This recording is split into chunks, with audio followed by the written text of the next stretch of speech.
मुनगंटीवार आपल्या बरोबर आहेत. सुधीरजी, आपण बघतोय नाराज असल्याची चर्चा होते. ज्येष्ठ नेते आहात तुम्ही ज्येष्ठ नेते आहात आणि नाराज राहत नाही. मी ज्येष्ठ म्हणूनच आहे, अन्यथा कनिष्ठ राहिलो. त्यामुळे तुमच्याकडनं खरं तर खूप साऱ्या अपेक्षा होत्या. मग अपेक्षा पूर्ण होईल, काही चिंता करू नका.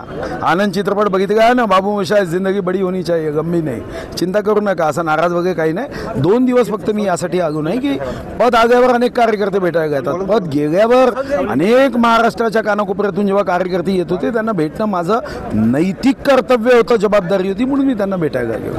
पण कार्यकर्त्यांची नाराजी मग आता कशी दूर करणार आहात? कारण कार्यकर्ते अगदी उत्स्फूर्तपणे बाहेर येतात आणि नाराजी नाही, नाराजी दूर होईल. माझं नावच सुधीर आहे. सर्वांना धीर देऊन पुढे नेणं हे माझं कर्तव्य आहे. माझ्या नावातच ती गोष्ट आहे, तर त्याच्यात अडचण काय? तुम्ही म्हणता तुम्ही नाराज नाहीत, पण इतर पक्षांमध्ये जे नाराज आणि उघडपणे जाहीर झालेले आहे त्यांना नेमकं तुम्ही मग काय सांगा? त्यांना हाच संदेश आहे की श्रद्धा आणि सबुरी ठेवून पुढे जायचं.